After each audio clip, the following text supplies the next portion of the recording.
Hello everyone, welcome to Okul India के सबसे affordable learning platform में आप सभी लोगों का एक बार फिर से बहुत बहुत स्वागत है। 24 नवंबर 2025 मंडे यानी सोमवार का दिन और इंडियन एक्सप्रेस न्यूज़ एनालिसिस की आईना सीरीज लेकर मैं शांतनु सनवाल एक बार फिर से आपके सामने हाजिर हूँ। तो चलिए शुरू करते हैं। तो आज के न्यूज़ आर्टिकल्स पर हम लोग नज़र डालते हैं। तो फ्रंट पेज पर अगर हम लोग बात करें तो यहाँ पर एक छोटी सी खबर दी गई है जिसके बारे में हम लोग हालांकि पहले भी डिस्कस कर चुके हैं, और वो ये है कि हमारे 53rd CGI है ना, 53वें chief justice of India, Bharat के मुख्य न्यायाधीश कौन होंगे? जस्टिस सूर्यकांत। और आज ये है शपथ लेने वाले हैं, मतलब मॉर्निंग में इनकी शपथ जो है वो हो गई है। और इन्होंने जो जस्टिस BR गवई हैं उनको सक्सीड किया है। ठीक है, ये हम लोग पहले भी डिस्कस कर चुके हैं। इसके बाद यहाँ पर हम बात करें तो एक खबर ये है कि ये चर्चाएं चल रही हैं कि जो चंडीगढ़ की यूनियन टेरिटरी है उसको अंडर आर्टिकल 240 शामिल किया जाए, और इसको लेकर जो पार्लियामेंट का अगला सेशन होना है, विंटर सेशन, उसमें इस बिल को लाया जाए। ठीक है, और इसका विरोध भी होने लगा। तो उसके जवाब में केंद्र का ये कहना है कि ये जो चंडीगढ़ को लेकर बिल है इसके ऊपर अभी हम लोग दोबारा से सोच विचार कर रहे हैं और कोई ऐसा फाइनल डिसीजन जो है वो नहीं लिया गया है। ठीक है, ऐसा गृह मंत्रालय की तरफ से कहा गया है। अब ये जो आर्टिकल 240 है इसमें बेसिकली होगा क्या कि अभी तो बेसिकली क्या होता है कि जो क्योंकि चंडीगढ़ आपको पता है कि पंजाब और हरियाणा दोनों की ही जॉइंट कैपिटल है ना, संयुक्त राजधानी है। और अभी पंजाब के जो गवर्नर हैं वही बेसिकली चंडीगढ़ के एडमिनिस्ट्रेटर का रोल प्ले करते हैं। ठीक है, लेकिन जब ये हो जाएगा, अगर मतलब इसको 240 के अंतर्गत अगर लाया जाता है तो फिर उसमें ये होगा कि जो वहाँ के मतलब LG वगैरह हैं वो उस तरीके से, जैसे LG वगैरह होते हैं वो वहाँ पर अपॉइंट किए जा सकते हैं, और उसके बाद प्रेसिडेंट वगैरह जो है वो इसको लेकर रूल बना सकती है। ठीक है, मतलब आप सिंपली ये कहें कि अगर ये 240 के अंतर्गत आ जाता है, ठीक है, अगर आ जाता है, बाद बाकी चीज़ें इसको लेकर डिटेल में डिस्कस बाद में करेंगे क्योंकि अभी तो ऐसा कुछ ऐसा है नहीं, सिर्फ हवाएं चल रही हैं।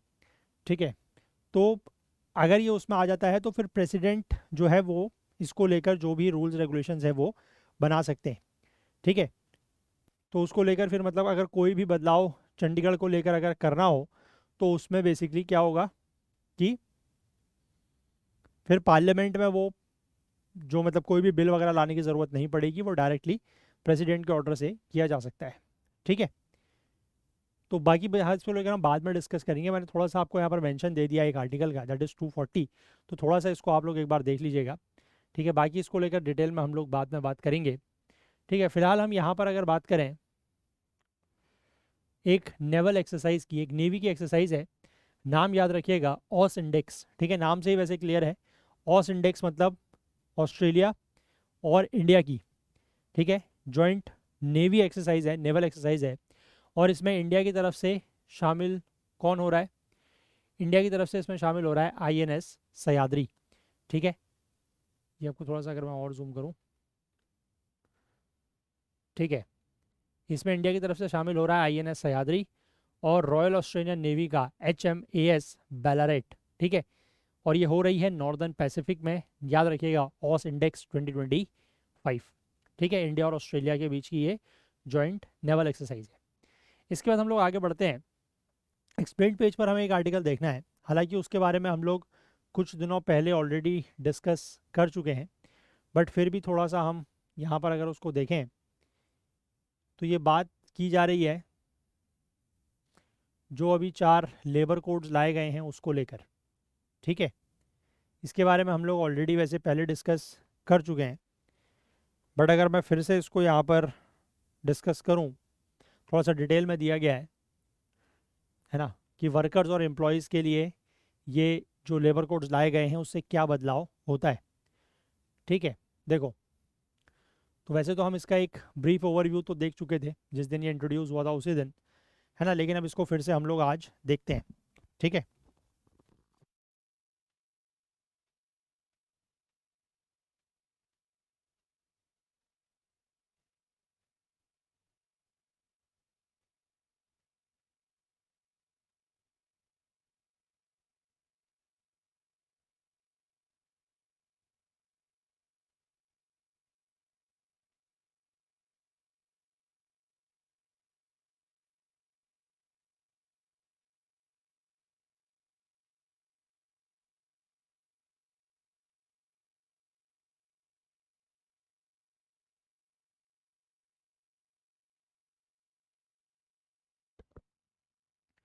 तो देखिए यहाँ पर यह लिखा हुआ है कि जब से पार्लियामेंट ने इन कोर्ट्स को क्लियर किया था, है ना, मतलब पार्लियामेंट की तरफ से इसको क्लियरेंस मिली थी, मैंने बताया था 2019 और 2020 में क्लियरेंस मिली थी, उसके बाद से 5 साल से ज़्यादा हो चुका है। और 29 जो सेंट्रल लेबर लॉज थे उनको ये रिप्लेस करेंगे कोर्ट्स, ठीक है। और सरकार जो है वो इनके इम्प्लीमेंटेशन को लेकर सरकार ने कदम यहाँ पर उठाया है, ठीक है। अब ये जो चारों लेबर कोड्स हैं इनकी इफेक्टिव डेट है 21 नवंबर, यानी कि 21 नवंबर से ये लागू हो गए हैं। अब ये 4 कोड कौन कौन से हैं? एक है कोड ऑन वेजेस, एक है कोड ऑन सोशल सिक्योरिटी, एक है इंडस्ट्रियल रिलेशंस कोड और एक है occupational safety health and working conditions, ठीक है, that is OSH code. In codes का मकसद ये है कि एम्प्लॉयर्स के लिए अगर हम फ़ायदे की बात करें तो एक तो रेगुलेशंस थोड़ा सा आसान होते हैं, कंप्लायंसेस के नॉर्म्स थोड़ा सा आसान कर दिए गए हैं कि बहुत ज़्यादा कंप्लायंसेस जिसकी वजह से एम्प्लॉयर्स को थोड़ा सा दिक्कतें होती थी वो कम कर दी गई है, ठीक है। वेज स्ट्रक्चर में यूनिफॉर्मिटी की बात की गई है और साथ ही साथ वर्कर्स को सोशल सिक्योरिटी का प्रोटेक्शन भी यहाँ पर मिलेगा, ठीक है। अब यहाँ पर ये लिखा है कि ये जो कोड्स हैं इनको देखा जा रहा है कि डोमेस्टिक मैन्युफैक्चरिंग को इससे थोड़ा सा फ़ायदा होगा क्योंकि जो कंप्लायंसेस हैं वो आसान होंगी। इसके बाद कुछ ऑफेंसेस को डिक्रिमिनलाइज किया गया है, ठीक है, मतलब ऐसे कुछ ऑफेंसेस या अपराध जिनमें पहले क्रिमिनल पेनल्टीज हुआ करती थी, इम्प्रिजनमेंट वगैरह के प्रोविजन होते थे, उनको अब रिप्लेस कर दिया गया है विद सिविल पेनल्टीज, ठीक है, like fine for the first time offender, यानी कि जो पहली बार अपराध करते हैं उसको सिर्फ पेनल्टी वगैरह देनी पड़ेगी, है ना, फाइन वगैरह देना पड़ेगा, उसमें कोई ऐसा इम्प्रिजनमेंट वगैरह का प्रोविजन नहीं है, ठीक है। इसके बाद incentives for economies of scale, incentives for economies of scale का मतलब हुआ कि जो, मतलब आप कह सकते हैं कि बड़े स्तर पर जो काम हो रहा है ना, उसके लिए इंसेंटिव्स की बात की गई है कि अगर कोई लार्ज स्केल में चीज़ें करता है तो उसको इंसेंटिवाइज किया जाएगा। Trade unions have flagged changes related to hire and fire, ठीक है, लेकिन जो ट्रेड यूनियंस हैं उनका कहना है कि जो ये बदलाव किए जा रहे हैं इससे हायर एंड फायर की जो समस्या है, ठीक है, मतलब कंपनी में लेना फिर उसके बाद निकालना, वो चीज़ें, रिट्रेंचमेंट, रिट्रेंचमेंट मतलब वही जो ले ऑफ्स वगैरह किए जाते हैं, है ना, फिक्स टर्म एम्प्लॉयमेंट का जो प्रोविज़न है और जो बेसिकली राइट टू स्ट्राइक, है ना, जो हड़ताल करने का अधिकार है उसको कर्टेल किया जा रहा है, ऐसा ट्रेड यूनियंस ने जो है वो बातें की हैं, ठीक है। अब एक एक करके अगर इनको हम देखें तो कोड ऑन वेजेस जो है ये बेसिकली 4 वेजेस और पेमेंट रिलेटेड लेबर लॉज को अमेलगेमेट करता है। अमेलगेमेट करने का मतलब है कि उनको समाहित करता है, उनको इंक्लूड करता है ना, मतलब उनमें जो अलग अलग 4 कोड्स में जो प्रोविजंस थे उनको सब एक ही जगह लेके आता है। इसमें बेसिकली वेज को डिफाइन किया गया है, एम्प्लॉय को डिफाइन किया गया है, minimum wage to cover all employees respective of industry, sector, wage और जेंडर, ठीक है। मिनिमम वेज की बात की गई है कि सभी एम्प्लॉयज़ के लिए एक मिनिमम वेज की बात की गई है, ठीक है, चाहे वो किसी भी तरीके की इंडस्ट्री हो, किसी भी सेक्टर से रिलेटेड हो, है ना, कोई भी जेंडर का उसमें वर्कर हो, उन सब के लिए मिनिमम वेज की बात की गई है। अर्लियर ये जो रूल्स हैं ये सिर्फ जो शेड्यूल्ड एम्प्लॉयमेंट के एम्प्लॉयज़ हैं उन्हीं के लिए था और उनके लिए था जिनकी जो मंथली वेज है वो 24,000 से कम है, ठीक है, लेकिन अब ये प्रोविज़न सबके लिए लागू होगा। एक नेशनल फ्लोर वेज जो है वो बेसलाइन वेज होगी, फ्लोर वेज मतलब वही मिनिमम वेज जो है वो एक बेसलाइन वेज होगी और इसको सभी स्टेट्स को फॉलो करना होगा। इसके बाद वेज में अगर हम बात करें तो बेसिक पे रहेगी, dearness allowance, retaining allowance and is to be the basis for calculation of benefits and social security contributions, ठीक है। और जो वेज होगी उसी के आधार पर क्या उनको बेनिफिट्स मिलेंगे, है ना, सोशल सिक्योरिटी में उनकी तरफ से कितना कंट्रीब्यूशंस होगा, वो सब चीज़ें वेज के आधार पर जो है वो डिसाइड होगी। डिडक्शंस जो हैं वो 50% ऑफ द टोटल पे से ज़्यादा नहीं होने चाहिए, मतलब किसी भी तरीके, जैसे मान लीजिए एम्प्लॉयज़ का पीएफ वगैरह कटता है ना, तो वो सारे कुछ जो भी डिडक्शंस होने हैं वो टोटल पे का 50% से ज़्यादा नहीं हो सकता। ओवर टाइम वेज जो है वो भी फिक्स की गई है at least twice the normal ways for any work beyond normal working hours, यानी कि अगर कोई भी वर्कर जो उसके शेड्यूल्ड वर्किंग आवर्स या नॉर्मल वर्किंग आवर्स हैं उससे ज़्यादा अगर वो काम करता है, ओवर टाइम करता है, तो जितना उसको नॉर्मल वर्किंग आवर्स का पैसा मिलता है उससे दुगना जो है वो किस में मिलेगा, कम से कम दुगना जो है वो ओवर टाइम के समय में मिलेगा, ठीक है। इसके बाद ये भी कहा गया है कि जो वर्किंग आवर्स हैं वो 8 से 12 घंटे के होने चाहिए पर डे, ठीक है। 12 घंटे से ज़्यादा के वर्किंग आवर्स जो हैं वो नहीं होने चाहिए, 8 से 12 घंटे पर डे के वर्किंग आवर्स होने चाहिए। और साथ ही साथ ये भी कहा गया है कि no employee shall be required to work for more than 48 hours a week. एक हफ्ते में 48 घंटे से ज़्यादा काम नहीं करना चाहिए किसी भी एम्प्लॉय के लिए, ठीक है। अगर कोई एम्प्लॉय जो है वो एक हफ्ते में 6 दिन से कम काम करता है और flexibility in working is provided in the rules, और अगर मान लीजिए वर्किंग को लेकर रूल्स में कुछ फ्लेक्सिबिलिटी प्रोवाइड की गई है, तो वर्किंग आवर जो है वो एक दिन में 12 घंटे से ज़्यादा नहीं होना चाहिए, और उसमें वो 12 घंटे में भी जो इंटरवल फॉर रेस्ट है वो शामिल होना चाहिए, ठीक है। मतलब रेस्ट टाइम तो क्या मतलब जैसे लंच का टाइम हो गया है ना, या फिर आपका टी टाइम हो गया, इस तरीके का जो भी ब्रेक्स वगैरह हैं वो सब कुछ मिला के 12 घंटे का ड्यूरेशन होना चाहिए। ऐसा नहीं कि 12 घंटे सिर्फ काम ही काम कर रहा है और आपने पता चला 1 घंटा लंच का है वो अलग से रख दिया, तो उसके टोटल जो शेड्यूल्ड आवर्स हैं वो 13 घंटे के होगा, ऐसा नहीं। टोटल 12 घंटे का, उसमें से आप थोड़ा टाइम रेस्ट का मतलब रेस्ट का तो इन द सेंस कि लंच टाइम हो सकता है या टी टाइम हो सकता है, तो वो सब उस 12 घंटे में ही शामिल होगा, ठीक है। और एक दिन का जो वर्किंग आवर्स हैं वो टोटल 12 घंटे से ज़्यादा नहीं। हफ्ते की अगर हम बात करें तो वर्किंग आवर्स 48 आवर्स 48 घंटे से ज़्यादा नहीं, ठीक है। इसके बाद वेज पेमेंट्स के लिए भी यहाँ पर टाइम लिमिट सेट की गई है कि कितने समय के अंदर अंदर जो वेतन का भुगतान है, जो वेजेस हैं वो पे करनी है, ठीक है। अगर किसी को डेली वेजेस पे रखा गया है, ठीक है, डेली वेजेस मतलब जिनको डेली की तनख्वाह मिलती है, तो उनके लिए अगर हम बात करें एंड ऑफ द शिफ्ट मतलब जब उनका दिन का काम खत्म होता है, शिफ्ट पूरी होती है, तो अगर उनको डेली वेजेस पे रखा गया है तो उनको उसी दिन जो है वो पैसा देना है, ठीक है। अगर हम बात करें किसी को वीकली वेजेस पर अगर रखा गया है तो बिफोर द वीकली हॉलीडे, ठीक है। मान लीजिए कोई स्टैब्लिशमेंट सैटरडे संडे बंद होती है या कोई स्टैब्लिशमेंट सिर्फ संडे को बंद होती है या किसी और दिन अगर बंद होती है, तो उस वीकली हॉलीडे से पहले उनको जो है वो पेमेंट करना ज़रूरी है। Just give me a minute, ठीक है। तो वीकली समझ गए कि जो वीक का छुट्टी से मतलब वीकली जो हॉलीडे है उससे पहले पेमेंट करना है। इसके बाद अगर हम बात करें अगर किसी को 15 दिन में पेमेंट होता है तो within 2 days of end of fortnight, ठीक है, within 2 days of end of fortnight मतलब 15 दिन पूरे होने के बाद 2 दिन के अंदर अंदर। इसके बाद अगर किसी को मंथली पेमेंट होता है तो 7 days of the next month, यानी कि जिस महीने जैसे पूरा हुआ तो उसके अगले महीने की 7 दिन के अंदर अंदर।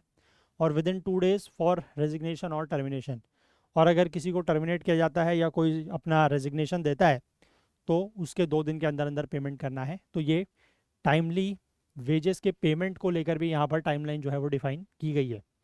इसके बाद यहाँ पर ये कहा गया है कि वेज स्लिप्स इलेक्ट्रॉनिक और physical have to be issued by every employer to employees on or before payment of wages, ठीक है। कि किसी भी एम्प्लॉय को जो वेजेस दी जाती हैं है ना, उससे पहले पैसा देने से पहले उनको एक वेज स्लिप देनी होगी, चाहे वो इलेक्ट्रॉनिक फॉर्म में हो या फिजिकल फॉर्म में हो, वो देनी ज़रूर है। इससे फ़ायदा ये होगा कि एम्प्लॉयमेंट का एक डॉक्यूमेंट्री प्रूफ उनके पास रहेगा, वेजेस अलाउंस डिडक्शंस नेट पे टू द वर्कर्स, इन सब का एक डॉक्यूमेंट्री प्रूफ रहेगा कि कितना कितना पैसा दिया है, कब दिया है, ये सब चीज़ें, ठीक है। इसके बाद अगर हम एक दूसरे कोड की बात करें that is code on social security, तो इसमें बेसिकली जो 9 एग्जिस्टिंग सोशल सिक्योरिटी के लॉज हैं उनको मर्ज किया गया है to cover both organised and unorganised sectors, ठीक है। ऑर्गेनाइज्ड इनऑर्गेनाइज सेक्टर्स को ये कवर करता है। इसमें गिग प्लेटफॉर्म और प्लेटफॉर्म वर्कर्स इलीगली को legally for the first time define किया गया है, और जो अनऑर्गेनाइज्ड और गिग वर्कर्स के लिए है वहाँ पर रजिस्ट्रेशन की बात की गई है, नेशनल लेवल पर रजिस्ट्रेशन और सोशल सिक्योरिटी फंड की बात की गई है, ठीक है। और ये जो सोशल सिक्योरिटी स्कीम्स हैं ये बेसिकली फंड की जाएंगी जो सेंट्रल और स्टेट गवर्नमेंट्स की स्कीम्स हैं उसके द्वारा, होली या पार्टली पूरे तरीके से या कुछ पार्ट तरीके से, और जो कॉर्पोरेट सोशल रिस्पॉन्सिबिलिटी कंट्रीब्यूशंस हैं उसके थ्रू, ठीक है। जो एग्रीगेटर्स हैं, एग्रीगेटर्स मैंने आपको बताया था कि जो इस तरीके के गिग वर्कर्स को एम्प्लॉय करते हैं, ठीक है, जो बेसिकली आपके आप कह सकते हैं कि जो सर्विस प्रोवाइडर है उसको कंज्यूमर के साथ जो जोड़ता है, जैसे मैंने आपको एग्जांपल भी दिया था, ठीक है, ऊबर, ओला, स्विगी, जोमेटो, फ्लिपकार्ट, अमेजन, ये सारे जितने भी हैं ये एक तरीके से एग्रीगेटर्स हैं, ठीक है। और ये जो भी आपके डिलीवरी पार्टनर्स या डिलीवरी पर्सनस को एम्प्लॉय करते हैं वो क्या होते हैं, they are your gig workers, ठीक है। तो उस तरीके के गिग वर्कर्स के लिए जो एग्रीगेटर्स हैं उनको 1 से 2% of their annual turnover social security के लिए कंट्रीब्यूट करना होगा, और इसमें हाईएस्ट जो लिमिट है 5% of the amount payable by the aggregators to the gig workers, यानी कि जितना भी वो गिग वर्कर्स को पेमेंट करते हैं उसका 5% तक हो सकता है। ठीक है, ये बेसिकली इसलिए है ताकि यहाँ से जो पैसा जमा होगा, जो इकट्ठा होगा, वो इन गिग वर्कर्स को सोशल सिक्योरिटी प्रोवाइड उसके थ्रू की जाएगी। ठीक है, इसके बाद फिक्स्ड टर्म एम्प्लॉयज़ की अगर हम बात करें, फिक्स्ड टर्म एम्प्लॉयज़ मतलब ऐसे एम्प्लॉयज़ जिनको शॉर्टर टर्म्स के लिए, शॉर्टर टेन्योर्स के लिए अपॉइंट किया जाता है, तो उनको भी ये कहा गया है कि उनकी भी जो कंडीशंस होंगी, वर्किंग कंडीशंस, वेज वगैरह सब कुछ, वो परमानेंट वर्कर्स या परमानेंट एम्प्लॉयज़ की तरह ही होंगी। साथ ही साथ इसमें यह भी लिखा है कि अगर वो 1 साल तक लगातार सर्विस करते हैं, कंटिन्यूस सर्विस में रहते हैं, तो उनको ग्रेचुइटी जो है वो मिल जाएगी। ठीक है, they will be eligible for the gratuity. Earlier ये जो पीरियड है ग्रेचुइटी का, ये 5 साल तक था कि अगर कोई 5 साल की कंटिन्यूस सर्विस करता है तो then they become eligible for gratuity, लेकिन अब वो सिर्फ 1 साल का टाइम पीरियड कर दिया गया है। इसके बाद जो आपका EPFO है, that is employees provident fund organisation की कवरेज, जितने भी इस्टेब्लिशमेंट्स हैं उन सभी में ये EPFO के प्रोविजंस या EPFO कवरेज होनी चाहिए अगर वहाँ पर 20 या उससे ज़्यादा एम्प्लॉयज़ हैं, regardless of the industry type. ठीक है, यानी कि जिस भी इंडस्ट्री में या जिस भी कंपनी में 20 से ज़्यादा एम्प्लॉयज़ काम करते हैं, वहाँ पर EPFO कवरेज होना चाहिए। मतलब उन एम्प्लॉयज़ का PF वगैरह जो है वो कटना मैंडेटरी है। ठीक है, क्योंकि respective of the industry type लिखा हुआ है, मतलब सभी के लिए ही है। ठीक है, इसके बाद बात की गई है there is a pan India ESIC, that is employees state insurance corporation coverage. Pan India मतलब ओवरऑल इंडिया जो है वो ऐसी ESIC कवरेज होना चाहिए versus certain notified areas currently. अभी बेसिकली कुछ नोटिफाइड एरियाज़ में ही ये मतलब मैंडेटरी होता है, लेकिन फिर पैन इंडिया इसको किया जा रहा है। ESIC cover to be mandatory even if a single person is engaged in a hazardous occupation, है ना। ये ESIC क्या होता है basically, employees state insurance corporation. ठीक है, तो मतलब जो एम्प्लॉयज़ को इंश्योरेंस वगैरह मिलता है उसकी ये बात हो रही है, और ये कवरेज जो है वो मैंडेटरी है। अगर मान लीजिए जो इंडस्ट्री है, अगर उसमें कोई भी एक भी पर्सन या एक भी वर्कर जो है वो हजार्डियस ऑक्यूपेशन में अगर इंगेज्ड है, शामिल है, तो वहाँ पर फिर ये ESIC का कवर होना मैंडेटरी है। ठीक है, पहले बेसिकली ये जो लिमिट थी, ये लिमिट थी मिनिमम 10 वर्कर्स की, लेकिन अब इसको चेंज करके सिंगल वर्कर कर दिया गया कि अगर एक भी वर्कर जो है वो हजार्डियस ऑक्यूपेशन में इंगेज्ड है तो वहाँ पर ESIC का कवर होना चाहिए। इसके बाद जो प्लांटेशन ओनर्स हैं वो ESIC को वॉलंटरीली ज्वाइन कर सकते हैं। इसके बाद ये लिखा हुआ है कि जो प्रोविज़न है to add parents in law, ठीक है, पेरेंट्स इन लॉ को ऐड करने का जो प्रोविज़न है to family definition of female employees with income cap. ठीक है, कि मतलब जो फीमेल एम्प्लॉयज़ हैं वो अपने फैमिली की डेफिनेशन में पेरेंट्स इन लॉ को भी ऐड कर सकती हैं। ठीक है, मतलब जो उसके सास ससुर हैं उनको भी ऐड किया जा सकता है, उसका भी यहाँ पर प्रोविज़न रखा गया है, लेकिन उसमें एक इनकम कैप है कि इससे ज़्यादा इनकम है तो नहीं, या उस तरीके का। ठीक है, इसके बाद यहाँ पर यह कहा गया है कि appointment of inspector cum facilitators, government to notify inspection scheme that may provide for web based inspection and calling of information. ठीक है, तो गवर्नमेंट जो है वो इस तरीके के इंस्पेक्शन स्कीम को भी यहाँ पर नोटिफाई करेगी जिसमें वेब बेस्ड इंस्पेक्शन होगा या फिर इंफॉर्मेशन के लिए कॉल वगैरह भी किया जा सकता है। ठीक है, इसके बाद इंडस्ट्रियल रिलेशंस कोड की अगर हम बात करें तो ये बेसिकली 3 इंडस्ट्रियल लॉज को मर्ज करता है। इसमें वर्कर को डिफाइन किया गया है। वर्कर जो है कोई भी ऐसा व्यक्ति एक्सेप्ट एन अप्रेंटिस, अप्रेंटिस मतलब जो ट्रेनिंग वगैरह में होता है, उसके अलावा वर्कर कोई भी ऐसा पर्सन है जो कि किसी भी इंडस्ट्री में एम्प्लॉयड है to do any manual, unskilled, skilled, technical, operational, clerical or supervisory work for hire or reward. ठीक है, यानी कि ऐसा काम करने वाला कोई भी व्यक्ति किसी भी इंडस्ट्री में वर्कर कहलाएगा। ठीक है, includes sales promotion employees, working journalist and those employed in supervisory capacity drawing wage less than 18,000। ठीक है, जो भी 18,000 से कम की वेज ड्रॉ कर रहा है, ठीक है, वो सारे के सारे वर्कर्स कहलाएंगे। Introduction of fixed term employment that is facilitates hiring for shorter tenures link to the industry seasonality, trade unions have objected to this no. ठीक है, यहाँ पर एक फिक्स टर्म एम्प्लॉयमेंट की बात की गई है कि जिसमें आप एम्प्लॉयज़ को, अगर मान लीजिए जैसे मैंने आपको बताया था परसों भी, कि अगर कोई ऐसी इंडस्ट्री है जहाँ पर सीजनली आपको ज़्यादा एम्प्लॉयज़ की ज़रूरत होती है, तो वहाँ पर आपको हर सीज़न में ज़रूरी नहीं है, मतलब पूरे के पूरे ऑल ईयर राउंड आपको वर्कर्स की ज़रूरत नहीं है। बट किसी पर्टिकुलर सीजन में आपको ज़्यादा ज़रूरत पड़ती है एम्प्लॉयज़ की, तो उसके लिए आप क्या कर सकते हो कि पर्टिकुलर सीजन में आप ये जो फिक्स टर्म एम्प्लॉयज़ हैं उनको हायर कर सकते हो, मतलब फॉर द शॉर्टर पीरियड। लेकिन उसके लिए प्रोविज़न वही है कि आपको जो उनका वर्किंग कंडीशंस हैं, जो उनकी वेजेस वगैरह हैं, वो कंपेयर मतलब compare to the permanent employees रखनी होगी, ठीक है, या फिर आप कह सकते हैं at par with permanent employees रखनी होगी, उनके बराबर, ठीक है। हालांकि ट्रेड यूनियंस ने जो है इस नॉर्म को लेकर ऑब्जेक्शन उठाए हैं, आपत्ति उठाई है। इसके बाद लिखा गया है threshold for seeking prior government approval for layoff, retrenchment and closure in factories, mines and plantations hiked to 300 workers from 100।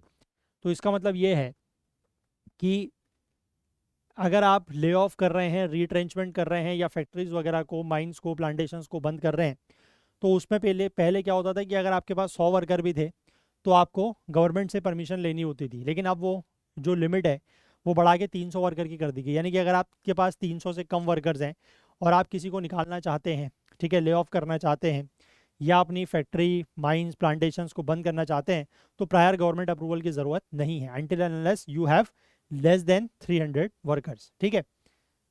हालांकि इंडस्ट्री जो है वो ये कह रही है कि ये हायरिंग में फ्लेक्सिबिलिटी प्रोवाइड करेगा, लेकिन यूनियंस का ये कहना है कि इस प्रोविज़न से हायरिंग और फायरिंग जो है वो बढ़ जाएगी, क्योंकि ऑब्वियसली बात है कि गवर्नमेंट का प्रायर अप्रूवल लेना नहीं है। जिसके पास 300 से कम एम्प्लॉयज़ होंगे तो वो इस तरीके से हायरिंग फायरिंग कर सकते हैं, ठीक है। इसके बाद यहाँ पर जो लीगल स्ट्राइक की कंडीशंस है उनको भी एक्सटेंड किया गया है from public utility services to all industrial establishments. अभी तक बेसिकली जो लीगल स्ट्राइक को लेकर कंडीशंस होती थी वो सिर्फ यूटिलिटी सर्विसेज के लिए होती थी, लेकिन अब उसको हर तरीके के इंडस्ट्रियल एस्टेब्लिशमेंट्स के लिए एक्सटेंड किया गया है।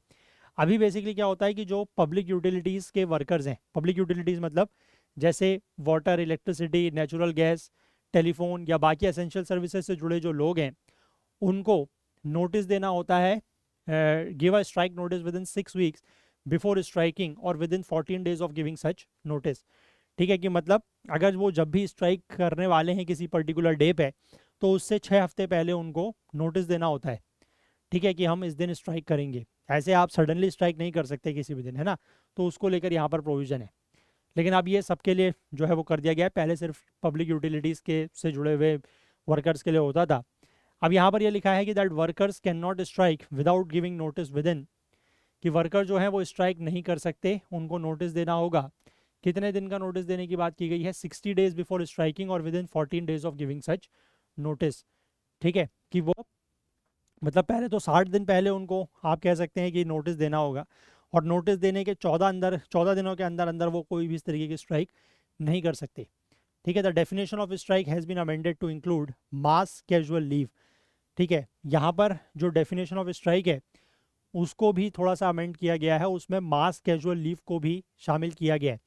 यानी कि अगर जो वर्कर्स हैं किसी भी इंडस्ट्रीज़ में या किसी भी कंपनी में, जितने भी वर्कर्स हैं, अगर 50% से ज़्यादा वर्कर किसी पर्टिकुलर डे पर अगर कैजुअल लीव ले लेते हैं तो उसको भी स्ट्राइक माना जाएगा, ठीक है। ये इसका इस डेफिनेशन को जो अमेंड किया गया है इसका मतलब ये है कि अगर कैजुअल लीव लेते हैं 50% से ज़्यादा एम्प्लॉयज़ किसी एक पर्टिकुलर डे में, तो उसको भी स्ट्राइक माना जाएगा, ठीक है। अब यहाँ पर सरकार का ये कहना है कि ऐसा इसलिए किया जा रहा है ताकि फ्लैश स्ट्राइक्स को डिस्करेज किया जाए। फ्लैश स्ट्राइक का मतलब वही है कि सडनली जो है वो लार्ज नंबर ऑफ वर्कर्स जो है वो स्ट्राइक पे चले जाएं, ठीक है, सडनली। ट्रेड यूनियंस का ये कहना है कि ये जो नॉर्म्स है वो पावर टू स्ट्राइक, ये जो उनकी पावर है स्ट्राइक करने की, उसमें कहीं ना कहीं लिमिट करती है। इसके बाद यहाँ पर एक नेगोशिएटिंग यूनियन और काउंसिल का भी प्रोविज़न डाला गया है।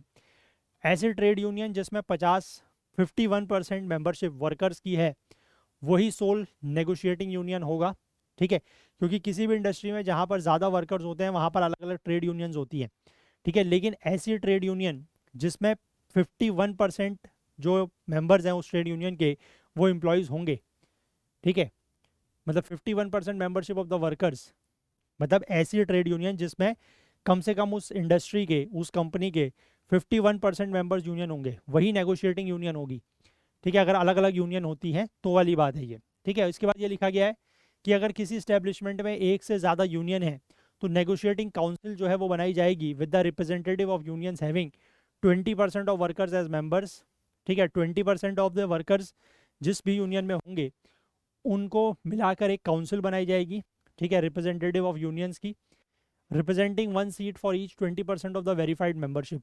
और जितने भी, मतलब आप ये कहिए कि जिस भी यूनियन में 20-20% मेंबर्स होंगे, ठीक है, उनका एक एक रिप्रेजेंटेटिव जो है वो उस काउंसिल में शामिल होगा। ट्रेड यूनियन का फिर यहाँ पर ये कहना है कि इससे जो छोटे यूनियंस की पावर्स हैं वो लिमिट होगी, क्योंकि ऑब्वियस सी बात है कि अगर यूनियन छोटी है तो उनका फिर इसमें कोई से होगा नहीं, है ना। इसके बाद जो ऑक्यूपेशनल सेफ्टी, हेल्थ और वर्किंग कंडीशन का कोड है, ये बेसिकली 13 सेंट्रल लेबर लॉज को मर्ज करता है। सरकार का ये कहना है कि इसमें स्ट्रीमलाइन की गई हैं कंप्लायंसेज, ठीक है, जो कंप्लायंसेज है, जो एम्प्लॉयर्स के लिए यहाँ पर फ़ायदा है कि सिंगल रजिस्ट्रेशन की बात की गई है, कॉमन लाइसेंसेज और जो भी फाइलिंग्स वगैरह है वो इलेक्ट्रॉनिक तरीके से की जाती है, ठीक है। इसमें ये भी कहा गया है कि फैक्ट्री लाइसेंस लेने के लिए जो थ्रेशोल्ड है वो 10 वर्कर से बढ़ाकर 20 वर्कर कर दी गई है for manufacturing are added with power and from 20 to 40 units without power. यानी कि ऐसी मैन्युफैक्चरिंग जहाँ पर पावर का यूज़ हो रहा है तो वहाँ पर आपको लाइसेंस लेना ज़रूरी है, अगर 20 एम्प्लॉयज़ से ज़्यादा आपके वहाँ है तो। पहले ये 10 था, 10 वर्कर, अब 20 कर दिया गया है, ठीक है। और ऐसी मैन्युफैक्चरिंग जहाँ पर पावर का इस्तेमाल नहीं हो रहा है, मतलब जहाँ पर आप कह सकते हैं मैनुअल पावर का यूज़ कर रहे हैं, कोई एडिशनल पावर का, कोई मशीन्स वगैरह का यूज़ नहीं है, वहाँ पर अगर 20 एम्प्लॉयज़ थे पहले या 20 वर्कर्स थे पहले तो लाइसेंस लेना पड़ता था, अब वो 40 कर दी गई है लिमिट, ठीक है। इसके बाद कॉन्ट्रैक्ट लेबर नॉर्म्स जो हैं वो ऐसे कॉन्ट्रैक्टर्स के ऊपर अप्लाई होंगे जो 50 वर्कर्स को एम्प्लॉय कर रहा है, ठीक है। पहले ये 20 का था, क्योंकि अब जो कॉन्ट्रैक्ट लेबर के नॉर्म्स हैं वो ऐसे कॉन्ट्रैक्टर के ऊपर अब लागू होंगे जो 50 वर्कर को एम्प्लॉय कर रहा है। Core and non core activities जैसे कि sanitation, catering etcetera of an establishment have been defined and employers given flexibility to employ contract labour even in the core activity subject to conditions, ठीक है, कि वो core activity में भी contract labours को जो है वो एम्प्लॉय कर सकता है, लेकिन कुछ कंडीशंस उसमें दी गई हैं। इसके बाद ये जो महिलाओं के लिए है कि महिलाएं जो है वो नाइट शिफ्ट में काम कर सकती हैं। नाइट शिफ्ट का मतलब है शाम को 7 बजे के बाद और सुबह 6 बजे से पहले, लेकिन उसमें कंडीशन वही है कि सब्जेक्ट टू देयर कंसेंट, यानी कि उनकी परमिशन होनी चाहिए, उनकी खुद की रजामंदी होनी चाहिए और उसमें सेफ्टी के प्रोविजंस भी होने चाहिए। इसके बाद इंटर स्टेट माइग्रेंट वर्कर की डेफिनेशन जो है उसको भी एक्सपेंड किया गया है। उसमें ये शामिल किया गया है कि those employed by an employer directly as against through contractors only at present, ठीक है, यानी कि जो एम्प्लॉयर के द्वारा डायरेक्टली वो किए गए एम्प्लॉय किए गए as against through contractors only at present, ठीक है। मतलब अभी बेसिकली ये होता था कि जो सिर्फ कॉन्ट्रैक्टर्स के द्वारा वो किए जाते थे एम्प्लॉय, वो आते थे इंटर स्टेट माइग्रेंट कैटेगरी में, लेकिन अब जो डायरेक्ट एम्प्लॉयर के द्वारा एम्प्लॉय किए गए हैं वो इस कैटेगरी में आएंगे, ठीक है। इसके बाद ये लिखा हुआ है कि mandatory appointment letters to be issued by employers to every employee. हर एम्प्लॉय को मैंडेटरी अपॉइंटमेंट लेटर जो है वो इशू करना होगा। पहले बेसिकली जो लॉज थे उसमें एक्सप्लिसिटली ये मैंडेट नहीं था इस तरीके के लेटर्स का, खासकर कैजुअल वर्कर्स के लिए, लेकिन अब ये कहा गया है कि किसी भी तरीके का एम्प्लॉय हो, उसको अगर आप एम्प्लॉय कर रहे हैं तो आपको अपॉइंटमेंट लेटर जो है वो मैंडेटरी इशू करना होगा। प्रिस्क्राइब फॉर्मेट में लाइकली मतलब ये चीज़ें होंगी कि एम्प्लॉय डिटेल्स है ना, एम्प्लॉय की डिटेल होगी, किस डेजिग्नेशन या किस पद पर उसको एम्प्लॉय किया जा रहा है, कैटेगरी, वेजेस और सोशल सिक्योरिटी की डिटेल, ये सब उस लेटर में होनी चाहिए। इसके बाद ये लिखा है कि every employer is required to provide annual health examinations और test free of cost to employees, है ना। हर एम्प्लॉयर को जो है वो अपने एम्प्लॉय का हर साल एनुअल हेल्थ एग्जामिनेशन करवाने की ज़रूरत है, मतलब मेडिकल टेस्ट वगैरह करवाने की ज़रूरत है, वो भी free of cost. Every factory employing 500 or more workers, employers employing 200 or more construction workers and employers employing 100 or more mine workers will need to constitute a safety committee consisting of employers and workers representatives, ठीक है, कि ऐसी जो भी factory है जहाँ पर या तो ओवरऑल वर्कर्स की संख्या 500 या उससे ज़्यादा है, या फिर ऐसा एम्प्लॉयर जो 250 या उससे ज़्यादा कंस्ट्रक्शन वर्कर्स को एम्प्लॉय कर रहा है, या 100 या उससे ज़्यादा माइन वर्कर्स को एम्प्लॉय किया जा रहा है, जो भी ऐसी इंडस्ट्री होगी या ऐसी फैक्ट्री होगी वहाँ पर एक सेफ्टी कमेटी बनाए जाने की बात कही गई है, जिसमें एम्प्लॉयर के और वर्कर्स के दोनों के रिप्रेजेंटेटिव जो हैं वो शामिल होंगे, ठीक है। आई होप बात क्लियर है। अब यहाँ पर ऊपर एक पॉइंट दिया गया है वो मैं आपको बताता हूँ कि ये जो 4 नए लेबर कोड्स हैं इनको लेकर ये कहा जा रहा है कि कई सारे जो लेबर लॉज अभी तक बने थे, ठीक है, कुछ आज़ादी से पहले बने थे, कुछ आज़ादी के बाद बने थे, ये उस समय की इकोनॉमी के हिसाब से बनाए गए थे, ठीक है, जो आज स्थिति आज बिल्कुल अलग है। तो इसलिए ये जो लेबर कोड्स या लेबर लॉज पुराने हुआ करते थे, ये आज के समय में आउटडेटेड हो गए, ऑब्सोलीट हो गए, ठीक है। उसके बाद ये पॉइंट भी मैंने आपको परसों बताया था कि ये जो सब्जेक्ट है, ठीक है, लेबर वगैरह को लेकर जो सब्जेक्ट है, ये कंकरेंट लिस्ट में शामिल होता है। तो इसलिए स्टेट जो हैं उन्होंने भी खुद के लॉज बनाए हुए हैं, है ना। And the absence of central code results in a fragmented approach, और सेंट्रल कोड के नहीं होने की वजह से फ्रेगमेंटेड अप्रोच जो है वो हो जाती है ना। यूनिफॉर्म सोशल सिक्योरिटी बेनिफिट जो है पूरे देश में अक्रॉस दी नेशन वर्कर्स को नहीं मिल पाता है, क्योंकि स्टेट लॉज अपने अपने तरीके से उनको मतलब सोशल सिक्योरिटी दे प्रोवाइड करते हैं, है ना। और साथ ही साथ एम्प्लॉयर्स के लिए भी कंप्लायंसेस कन्फ्यूजन्स वगैरह जो हैं वो बढ़ती हैं, ठीक है। इसके बाद यहाँ पर ये लिखा गया है कि वर्कर्स को इन कोड की क्या ज़रूरत थी, मतलब वर्कर्स को क्या फ़ायदा होगा, या जो चीज़ अभी तक नहीं मिल पा रही थी, है ना, और एम्प्लॉयर्स को क्या फ़ायदा होगा। अभी तक वर्कर्स के लिए अगर मैं बात करूँ तो सोशल प्रोटेक्शन लिमिटेड थी, खासकर जो कॉन्ट्रेक्चुअल और अनऑर्गेनाइज्ड वर्कर्स हैं उनके लिए अब उनको सोशल प्रोटेक्शन ज़्यादा मिलेगी। इसके बाद जो अलग अलग तरीके के कुछ सेगमेंट्स हैं, जैसे कि गिग और प्लेटफॉर्म वर्कर्स हो गए, तो इनको फॉर्मल रिकॉग्निशन नहीं था, है ना। तो इनके साथ अनफेयर ट्रीटमेंट होता था और इनको कोई सोशल सिक्योरिटी भी नहीं मिलती थी, तो उसका भी यहाँ पर फ़ायदा इनको मिलेगा। साथ ही साथ यूनिफॉर्म स्टैंडर्ड्स इन वेजेस नहीं हुआ करते थे, अब वो भी मिलेंगे, है ना। तो वर्कर्स के लिए ये फ़ायदे हैं। और वहीं अगर मैं एम्प्लॉयर्स की बात करूँ तो कई सारे लेबर लॉज जो हैं उसकी वजह से बिजनेस एफिशिएंसी हैम्पर होती थी, है ना, अब नहीं होगी, अब इसका भी उनको फ़ायदा मिलेगा। Higher heavy compliance burden is discouraging FDI flows, जो बहुत ज़्यादा कंप्लायंसेस फॉलो करने पड़ते थे उसकी वजह से फॉरेन डायरेक्ट इन्वेस्टमेंट कम हो रहा था। ये भी अब अगर कंप्लायंसेस बर्डन को भी कम किया गया है तो एफडीआई का फ्लो इनफ्लो भी बढ़ेगा। इसके बाद रेगुलेटरी और कंप्लायंसेस रिक्वायरमेंट्स बहुत ज़्यादा होने की वजह से बिजनेस एक्सपेंशन और फॉर्मलाइजेशन ऑफ वर्क, ये दोनों ही चीज़ें प्रभावित होती थी, ठीक है। लेकिन अब इसमें भी थोड़ा सा ईज इनको हो जाएगी, है ना, थोड़ा सा आसानी हो जाएगी, थोड़ा सा सुविधा हो जाएगी। क्लियर है बात। चलिए, तो अब हमने इस टॉपिक को डिटेल में कवर कर लिया, जितने भी प्रोविजंस इसके थे, है ना, जो चारों लेबर कोड्स लाए गए हैं उनमें क्या क्या मेन मेन प्रोविजंस हैं वो हमने सब डिटेल में अब देख लिए हैं, ठीक है। तो अब हमें इससे ज़्यादा इस आर्टिकल को कवर करने की ज़रूरत, मतलब इस इशू को या इस टॉपिक को कवर करने की ज़रूरत नहीं है। अगर कुछ भी क्वेश्चन पूछा जाता है, ठीक है, खासकर क्वेश्चन ये पूछा जा सकता है, मतलब प्रोविजंस को लेकर एग्जैक्टली नहीं, बट क्वेश्चन इस तरीके से पूछा जा सकता है कि जो नए लेबर कोड्स इंट्रोड्यूस किए गए हैं, है ना, या इम्प्लीमेंट किए गए हैं, उनका क्या फ़ायदा हो सकता है लेबर्स के लिए, वर्कर्स के लिए, एम्प्लॉयर्स के लिए, है ना। उसमें महिलाओं को कैसे जो है वो फ़ायदा देने की बात है, वही कि उनका जो नाइट शिफ्ट एम्प्लॉयमेंट वगैरह है वो यहाँ पर बढ़ाया गया है। लेबर के लिए सोशल सिक्योरिटी की बात है ना। वेजेस को स्टैंडर्डाइज करने की बात है, मिनिमम वेजेस का प्रोविज़न लाया गया है। साथ ही साथ वेजेस के टाइमली पेमेंट की बात है ना। वर्कर्स ये उसके लिए एम्प्लॉयर्स के लिए बात करें तो कंप्लायंसेस कम किए गए हैं, ठीक है। लाइसेंसिंग वगैरह के प्रोविजंस को थोड़ा सा आसान बनाया गया है। और एम्प्लॉयज़ के लिए, आप एम्प्लॉयर्स के लिए ये भी फ़ायदा आप कह सकते हैं कि जो ये स्ट्राइक वाले प्रोविजंस है ना, ये भी एम्प्लॉयर्स के लिए कहीं ना कहीं बेनिफिशियल है, कि अचानक से कोई ऐसे ही स्ट्राइक नहीं कर देगा तो उससे एम्प्लॉयर्स को नुकसान होता है ना। तो वो भी यहाँ पर फ़ायदे बताए गए हैं, ठीक है।